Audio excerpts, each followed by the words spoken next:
Senator Murphy. Thank you very much, Mr. Chairman. Thank you to all three for your service. It is hard to overestimate the value of the gift that we have handed China through this administration's mismanagement of America's COVID-19 outbreak.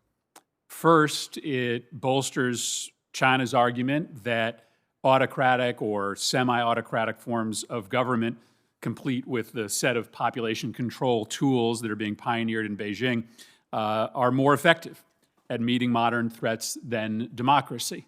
When a democracy can't get this epidemic under control after a half a year, when an autocracy can get it under control in a matter of months, they believe that that strengthens their argument.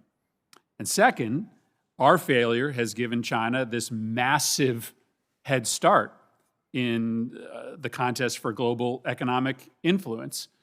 China's GDP contracted by 6% in the first quarter. It expanded by 3% in the second quarter. Ours contracted by 3% in the first quarter. It contracted by 34% in the second quarter.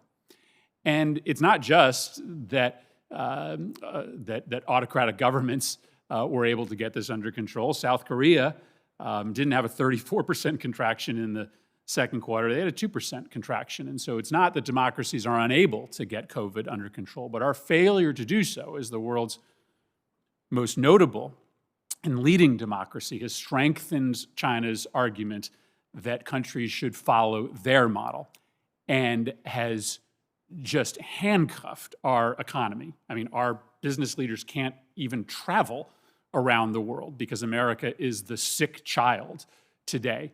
Well, China now steps into that vacuum. We have compounded that error by withdrawing from the WHO. In Latin America, increasingly, reports suggest that those countries are relying on China, not the United States, in order to help them deal with COVID-19. China made a $2 billion commitment. News just earlier this month that State Department detailees will be removed from WHO regional and field offices all over the world. One of China's preeminent defense planners at a conference in 2018 hailed Trump's America First strategy, saying, and I quote, "As the U.S. retreats globally, China shows up." And so my question is this for the panel, and I'd love your thoughts. You may contest the premise of my question. How has the United States' failure to control COVID strengthened China's hand, and how has our withdrawal from the WHO allowed for China to gain prominence on issues of global health? Senator, that's a fantastic question, and I appreciate the chance to lay out some of the thought process that went behind this. I think in large part, there are a couple key failures here. One is the failure of China to control what started off as a simple public health problem. And when they did control it in the town of Wuhan, where we had a consulate, they did it by very inhumane and heavy-handed tactics. They welded people into their homes. They rounded them up if they were sick and pretty much isolated them against their will. They separated parents from their special needs children, and those children died from exposure because they were left. So that is a model, that's certainly a model for dealing with this that I don't think any American would tolerate. Secondly, we're the third largest country in the world. We had 22,000 people coming from China for at least 3 weeks after the Chinese knew that this was a problem. And we were the first to close our borders to China and then to others on the 31st of January to deal with this.